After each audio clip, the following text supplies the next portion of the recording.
Ma'am, you've built up a really appreciable library infrastructure, which is quite rare in the colleges at large. I really applaud you for the same. As Dr. Behra told about that, only 150 students on an average are accessing the facilities of the library. What all are you doing to promote the students in self-learning and coming to libraries and taking more advantage out of it?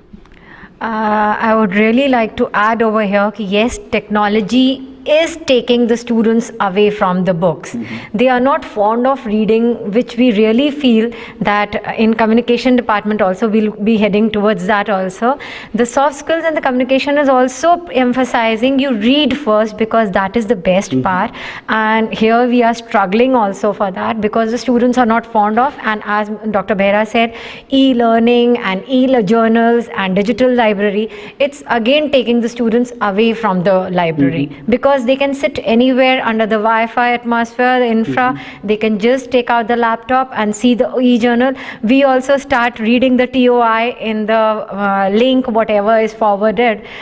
It is difficult, but yes, where for the faculty is concerned and we as an organization is concerned, we are ready and we are really taking the steps, providing the newspaper regularly, recent like updating the students and making them aware of the fact that yes, reading is very important. The faculty in all the departments, they are trying to send the students over here. We have a particular library period type of also, it's very but unnatural type in engineering colleges having, but we define a particular time period that you go to the library and sit over there and read, try to read the books, so that this hobby used to say or the skills should not somewhere or the other wipe out of our lives. More than the cajoling or more than the influencing part, are there certain incentivizations to the students at large when they are being lured by so many other aspects of life? Because as you rightly said that students are going away, but this challenge has to be somewhere met out by the academic institutions by institutionalizing some or the other structural mechanisms. What all are you thinking regarding that? This is handled by the this incentive what you are talking about or whatever. It is handled mostly by the faculty, because the trainer, the tutor, it's the mentor to the students, and they guide them that this book if you read or this particular reading habit if you develop, that will be the best whatever. So we are taking that those steps and incentive you are talking about as an incentive, but it's actually how the mentor builds and develops this trait or this hobby in the students, and they are doing their good job. And we have a pura register maintained in which we really appreciate the students who are doing this and who are coming to the library regularly and getting the books issued. We maintain that type of a thing, and we really applaud, and some type of an appreciation to the students really helps us to build up this type of an incentive. Just in this den of knowledge, I would add upon a question like the toll of technology is luring us all away.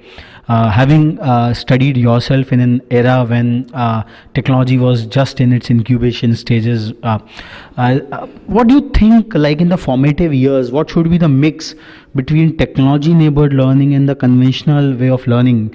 What is your experience regarding that?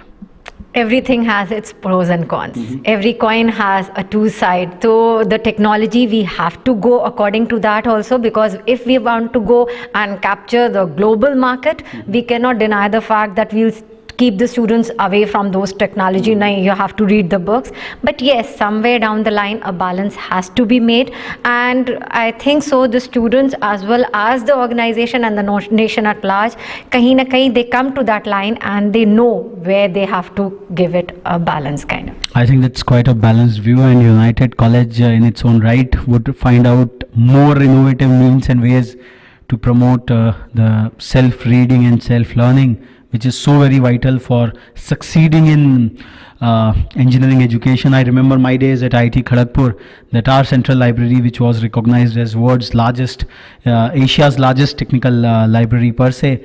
So off the campus hours, off the classroom hours, our evenings used to be in the library, and a lot of learning and a lot of peer learning, a lot of grooming happened at that place of knowledge. So we move on to our next destination.